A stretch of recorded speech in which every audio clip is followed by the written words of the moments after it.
దేవుని విషయంలో మనకున్న ఆసక్తి ఏంటంటే కేవలము దేవుడు మనకి ఇచ్చే వాటి మీద ఇంట్రెస్ట్ ఉంటుంది, కానీ దేవుని మీద ఇంట్రెస్ట్ ఉండటం లేదు.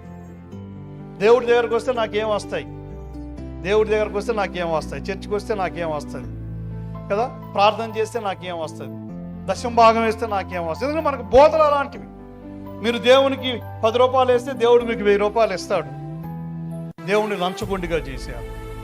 ద్వితీయోపదేశ కాండంలో భక్తుడైన మోషే ఏమని జ్ఞాపకం చేస్తుందంటే, నీ దేవుడు దేవుళ్ళకి దేవుడు, ఆయన గొప్ప ప్రభువులకు ప్రభు, ఆయన గొప్ప దేవుడు అని రాస్తూ చివరిలో ఏమంటాడు తెలుసా, నీ దేవుడు ఆయన లంచము తీసుకొనడు అని రాసి.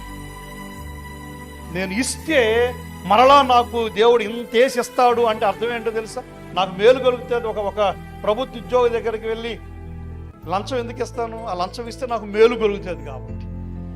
నువ్వు ఇచ్చే డబ్బుల్ని బట్టి దేవుడు నీకు మేలు చేయడు, నీ జీవితాన్ని బట్టి దేవుడు నీకు మేలు చేసేవా.